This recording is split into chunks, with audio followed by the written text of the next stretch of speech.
Olá, paz e luz. Eu estava pensando esses dias sobre quantas informações são verdadeiras e quantas são falsas, mentirosas, as que nós chamamos comumente de fake news. O mundo da internet nos trouxe a grande possibilidade democrática de termos acesso praticamente ilimitado às informações que, por exemplo, eu, quando adolescente, não tinha. Nem na minha fase adulta, em época de faculdade, o máximo que a gente conseguia era correr para uma biblioteca e buscar nos livros. Hoje, sentados no nosso sofá, na rua, dentro do ônibus, onde quer que estejamos, a fonte da internet sempre nos traz as informações que nós precisamos e outras nem tanto. Mas o que de fato é verdade e o que de fato é mentira, falso, inventado, tirado talvez da imaginação do povo? E nessas reflexões eu comecei a me recordar sobre algumas passagens do Evangelho e em especial o Sermão da Montanha, que me parece que começo dos anos 2000, na primeira década do século XXI, foi eleito, entre tantos textos internacionais, o mais belo de todos.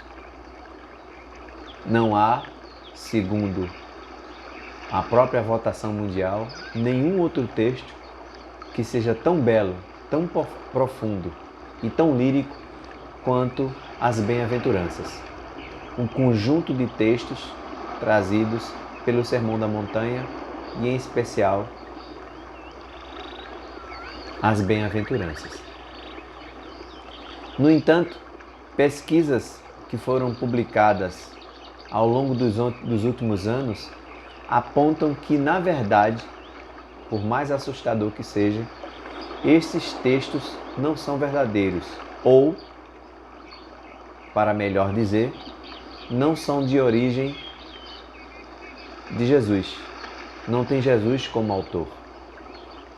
Na verdade, os pesquisadores apontam que nenhuma palavra ou nenhum aforismo que esteja contido no Sermão da Montanha não pode ser encontrado, por exemplo, em textos judaicos. E aí eles citam 3 textos judaicos que, por coincidência ou não, aparecem trechos inteiros do Sermão do Monte e das Bem-aventuranças. Os 3 textos que foram pesquisados pelos grandes cientistas, especialmente os cientistas que se dedicam a vida inteira para estudar escrituras sagradas, apontaram 3 livros sagrados judaicos, textos judaicos. O Mishnah, o Midrash e o Talmud. O Talmud é muito bem usado, inclusive aqui no Brasil, pelas igrejas pentecostais. E esses textos, estes livros antigos que antecedem a Jesus, são carregados de expressões e de frases, palavras e aforismos inteiros que foram usados no Sermão da Montanha. Pesquisas, então, apontam que, na verdade, o Sermão da Montanha é fictício, pois não contém, segundo eles, ensinamentos morais do próprio Cristo. Talvez nos aponte uma outra questão. Jesus, se utilizando dos próprios ensinamentos que já existiam nas comunidades judaicas, conseguiu organizar num só trecho, num só texto, grandes passagens de livros que antecedem ao cristianismo, quando todos eles foram escritos por várias mãos e não saída da, talvez, inspiração do Cristo. Inclusive, há um ex-pastor anglicano chamado Rappur, que ele disse que o Sermão da Montanha é o maior sermão que nunca foi pronunciado. Não se sabe se ele está sendo irônico ou se ele está realmente questionando a veracidade dos fatos. E as mesmas pesquisas, inclusive, apontam que, dentre todos os textos e de todos os sermões que Jesus pronunciou, todos eles podem ser encontrados no que os pesquisadores chamam de Evangelho que, ou a fonte que. Creio que alguns de vocês que são curiosos sobre pesquisas de textos bíblicos já devem ter encontrado ou lido alguma coisa sobre a fonte que na verdade é a abreviação de uma palavra alemã que é Quelle, que significa fonte, e ela é definida como material comum encontrado tanto nos livros de Mateus como os evangelhos de Lucas. Mas não encontramos, por exemplo, no evangelho de Marcos, que foi o primeiro. Então, a fonte que diz que, a fonte que informa que os evangelhos, tanto de Mateus como de Lucas, se inspiraram, buscaram sua fonte para a redação dos textos nesta fonte que era um texto também que antecede aos evangelhos, inclusive ao evangelho de Marcos. Supostamente continha, inclusive, nessa fonte que, a logia ou as várias palavras e sermões de Jesus que nós não encontramos nos evangelhos de Marcos nem de João. Embora Marcos tenha sido o primeiro e João tenha sido o último, nós não encontramos nenhum dos dois essas passagens do Sermão da Montanha e das Bem-aventuranças. Os evangelhos de Mateus sempre, na verdade, associaram Jesus a Moisés, sempre colocando o Cristo no mesmo patamar de importância histórica e religiosa de Moisés, e muitas vezes os textos declaram muito bem isso, que o próprio Jesus é colocado pelos evangelhos como superior a Moisés. Nós, espíritas, consideramos, logicamente, Jesus o ser mais perfeito que foi dado por Deus para vir à Terra. É tanto que na pergunta, me parece que 625, Kardec pergunta qual é o ser mais perfeito que existe na Terra, que existiu na Terra e que nos pode servir de modelo e guia.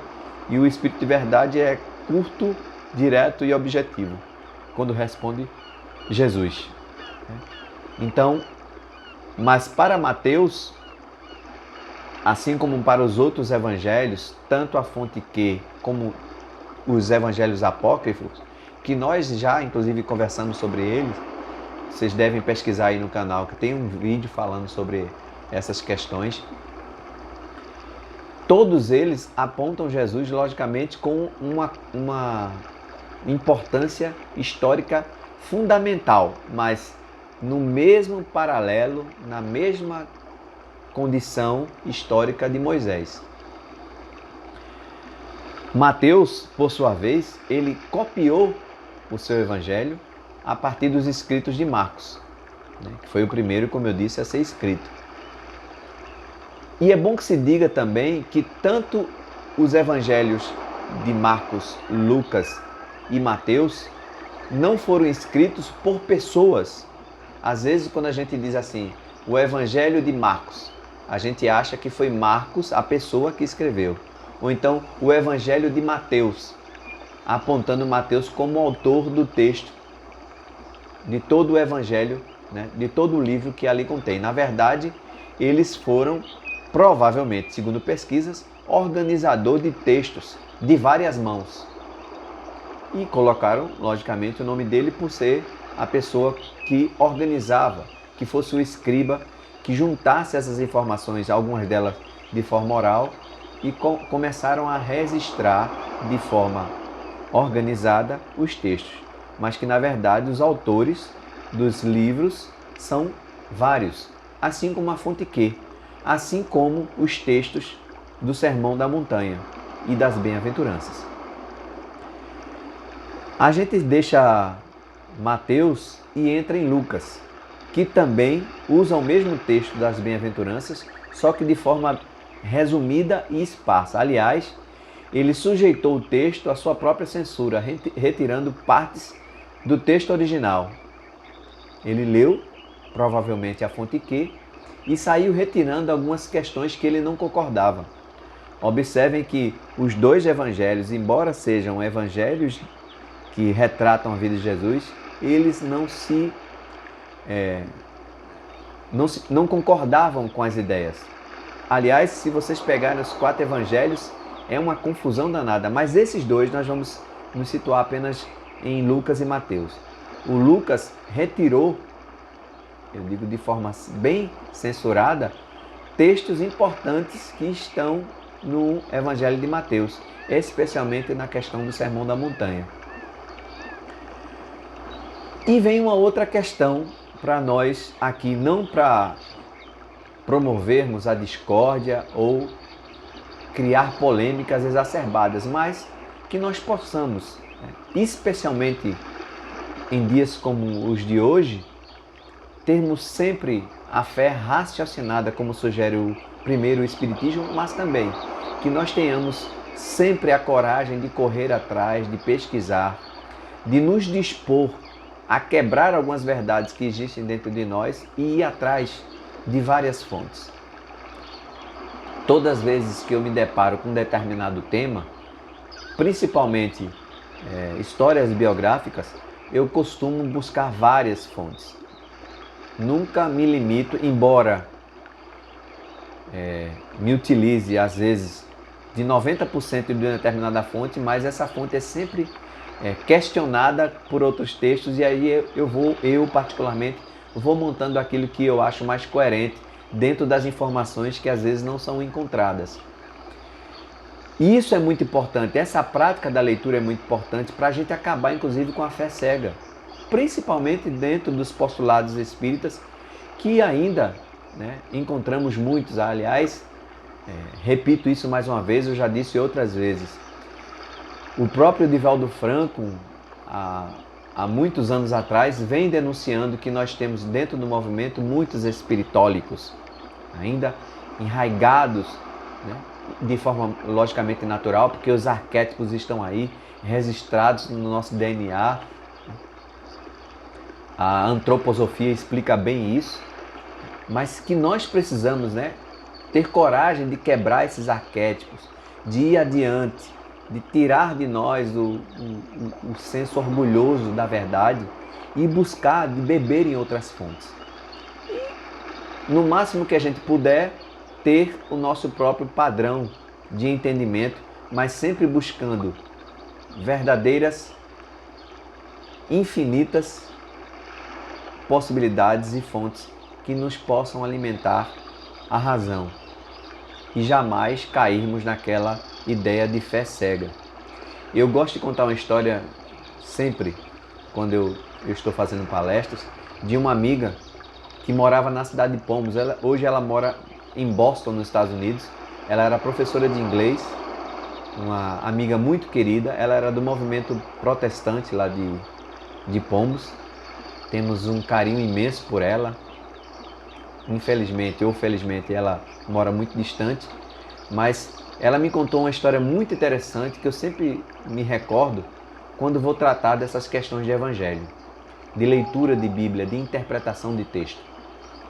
Ela apesar de ser evangélica, ela não costumava ir com frequência na igreja, e isso causava um certo incômodo no pastor, que gostava de ter todas as suas ovelhas todos os domingos naquele mesmo horário para ouvi-lo, e percebia a ausência da irmã Patrícia. Até que um dia Patrícia chega, ela dizia sempre: eu gosto de ir na igreja quando eu estou aberta para ouvir a palavra. Quando às vezes eu me sinto espiritualizada. Ela dizia que às vezes nem gostava de ir porque não se sentia tão digna de ouvir algumas palavras. E que ela preferia às vezes pegar essas palavras e ler em casa. Mas às vezes ela sentia vontade e ia no seu templo. E da última vez que ela foi, ela não foi mais, essa foi a última vez. Da última vez que ela foi, quando ela chegou, já chegou atrasada, o culto já tinha começado, o pastor está lá na frente no púlpito, a igreja lotada, ela vai caladinha, senta no último banco e vai ouvir a palestra. Só que o pastor, que está em pé, observa, até porque o salão é pequenininho, imagino que ainda seja, pequenininho e dava para ver quem chegava. E o pastor não teve demora, sem censura, sem nenhum constrangimento, se dirigiu a ela, né? A igreja toda parou e virou para trás e disse: Patrícia, nós estamos lendo o versículo tal do livro tal e a igreja gostaria de ouvir o que é que você acha do versículo tal. E lê o único versículo. E ela dá uma resposta que poucas pessoas, inclusive entre nós, temos coragem de dar. Principalmente porque ela estava dentro da igreja. Ela disse assim: pastor, eu não posso interpretar todo um texto da Bíblia só por uma citação de um versículo. Se o senhor puder ler o texto todo, talvez eu diga qual é a minha opinião sobre isso. E aí foi um tapa assim de luva maravilhoso, né? Ela se sentiu irritada e infelizmente não voltou mais para aquela igreja e tempos depois ela viajou para os Estados Unidos. Eu espero que ela esteja lá seguindo a sua religião. Mas isso é um exemplo muito claro do que a gente deve fazer. Muito pertinente de como deve agir todo e qualquer cristão. Seja de que religião for. A gente nunca deve ter fé cega. A gente nunca deve enxergar um trecho, uma parte de um livro inteiro e achar que descobriu a América, que pisou na Lua ou que descobriu um planeta novo. A gente precisa se aprofundar, investigar, ler, ir atrás.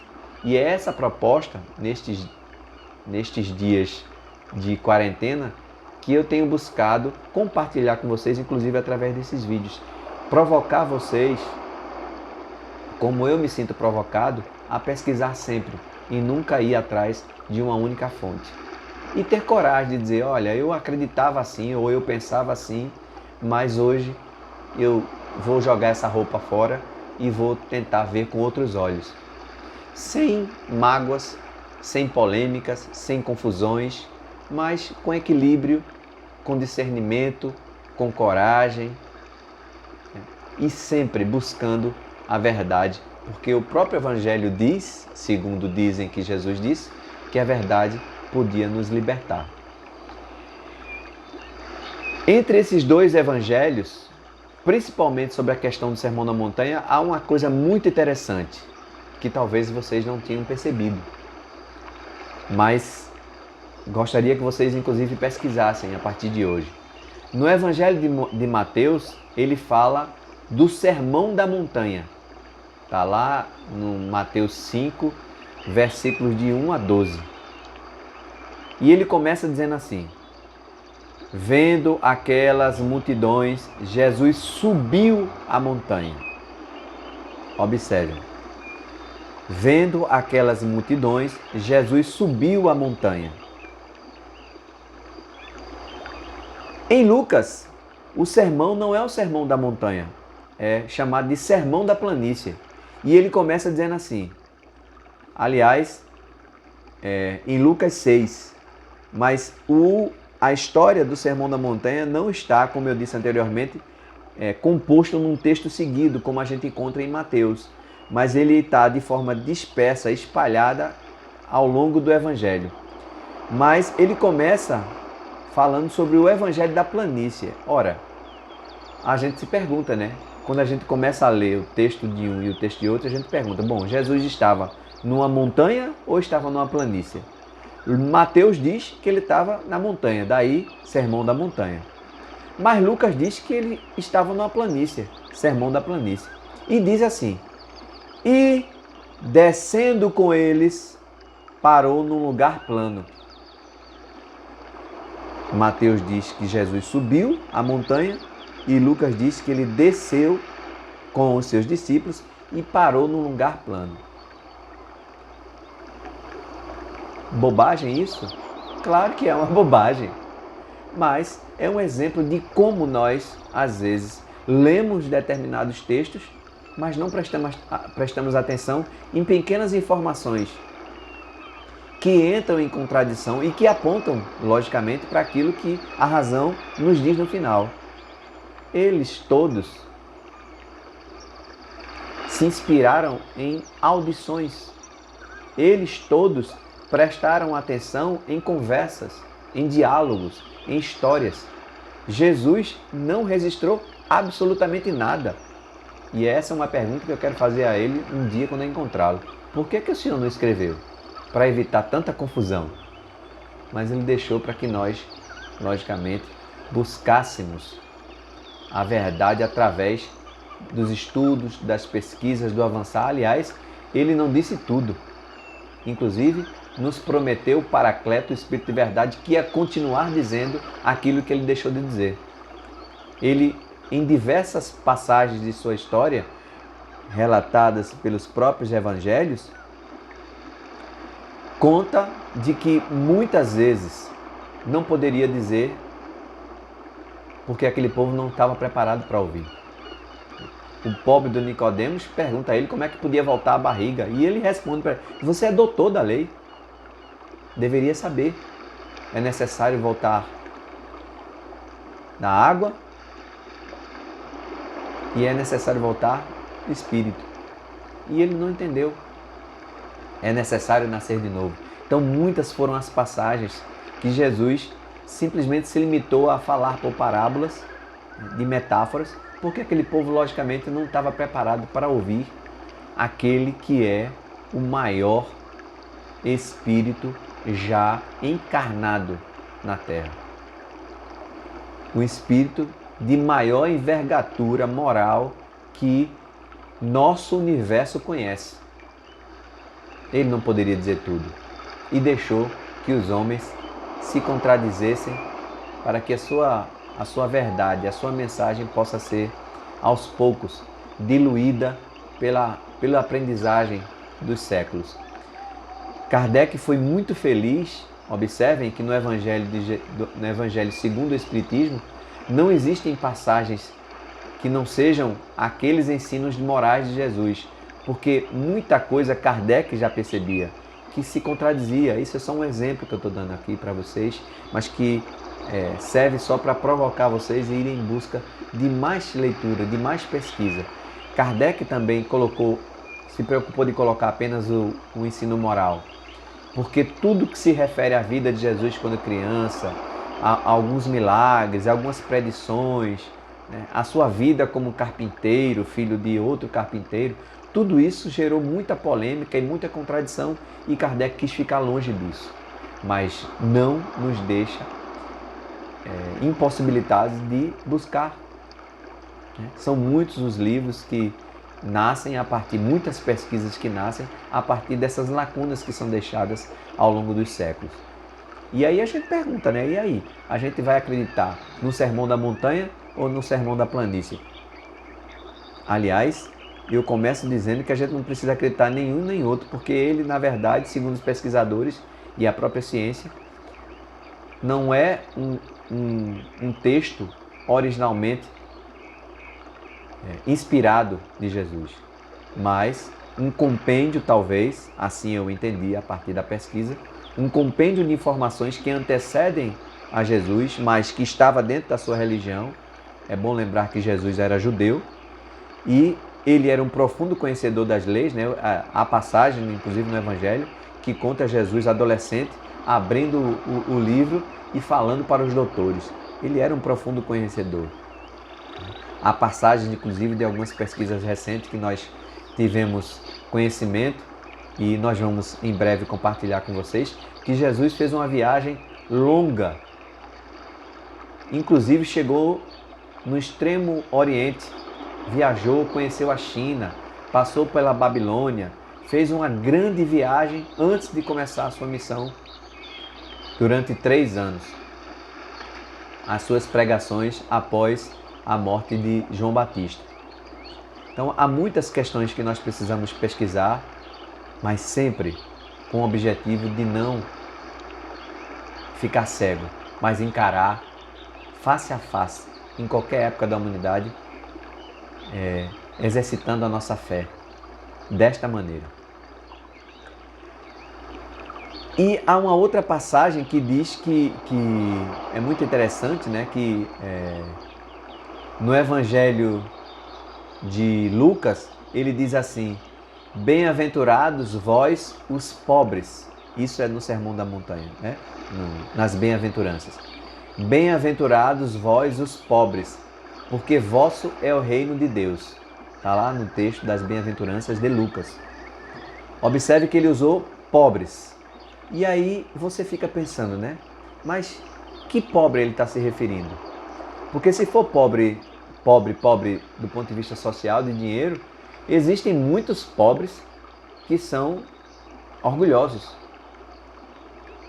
que são vaidosos, que não aceitam de forma alguma a condição em que vive e que com certeza não mereceriam o reino de Deus.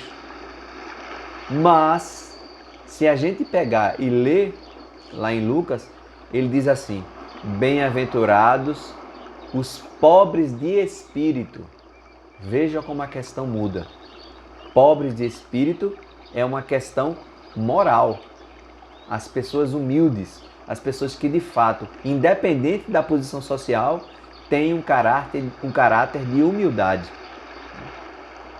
Há uma passagem muito interessante que diz que, inclusive, é utilizado por muita gente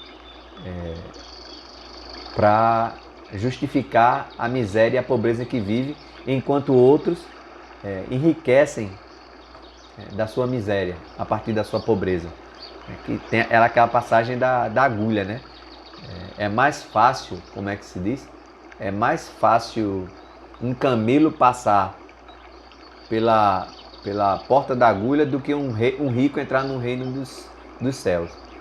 Primeiro que camelo, segundo as tradições, era uma porta que tinha nos muros de Jerusalém, que era a chamada porta do imposto. Então os camelos saíam vazios, os mercadores saíam com os camelos vazios, e quando voltavam, os camelos estavam carregados de mercadorias. Então as mercadorias que topassem na porta da agulha não podia passar. Era uma espécie de aduana da Polícia Federal, quando a gente vai fazer compras no exterior e que ultrapassa o limite de compras que a gente tem direito, né? Então existia essa porta chamada Porta da Agulha e os camelos não podiam passar porque estava muito carregado de coisas. Essa, inclusive, é uma alusão muito interessante. Mas também, camelo era também corda, né? Como é que uma corda grossa pode passar pelo um fio de uma agulha? Então há uma série de questões metafóricas que nós precisamos analisar anteriormente e não colocar isso como uma verdade completa para que a gente justifique a miséria de milhões, enquanto outros poucos enriquecem e condenam esse rico, inclusive, para o inferno simplesmente porque são ricos. Quando na verdade o que Jesus quis dizer não era o rico de dinheiro, mas o rico de vaidade, os ricos de orgulho. Quantas pessoas são pobres, miseráveis e dizem assim: eu jamais perdoo. Qual é a riqueza dela? A riqueza dela é o orgulho. Quantas pessoas dizem assim: eu jamais volto atrás e peço desculpa. Eu jamais usaria uma sandália havaiana. Qual é a verdadeira riqueza dessa pessoa? É o dinheiro? Não. Então, quando Jesus falou dos ricos, não falou dos ricos de dinheiro, mas os ricos de orgulho, os ricos de vaidade, os ricos de presunção. Estes textos, como muitas coisas acontecem, inclusive hoje em dia nos textos da internet, por exemplo, são utilizados muitas vezes para manipular massas. E essa massa, infelizmente, que não tem acesso muitas vezes às informações, não às vezes se preocupam em investigar, aceitam aquilo e se sentem muitas vezes coitadinhos. Aliás, o materialismo nas nossas escolas, na universidade, dentro da maioria das religiões, impulsionam a vida de forma geral do ser humano para uma vida de coitadinhos, de pobrezinhos, né? Que se limitam única e exclusivamente a aceitar aquela condição e acabou. Você é pobre, você é miserável e você não vai mudar, porque é assim que Deus quer, né? Quando, na verdade, a proposta do Espiritismo, a proposta da verdadeira educação é preparar o homem para ser autônomo, dono da sua própria vida. Repito, e vou continuar repetindo essas questões, para que a gente continue refletindo sobre o que é de fato ser cristão, o que é de fato ser espírita, o que é de fato ser autônomo e o que é de fato estar encarnado num planeta que está passando por esses momentos tão difíceis. Então fica aqui, mais uma vez, o convite para que vocês possam pesquisar, estudar e buscar cada vez mais trocar informações, crescer e melhorar a partir dos próprios ensinamentos do Cristo. Que embora toda essa polêmica tenha existido, essas contradições todas que são meramente humanas, seja ela de Jesus ou não, as suas palavras montadas a partir do Sermão da Montanha, das bem-aventuranças, nos traz um bálsamo infinito e merece sim o título de maior e melhor texto poético de todos os tempos. Paz e luz para todos e até a próxima.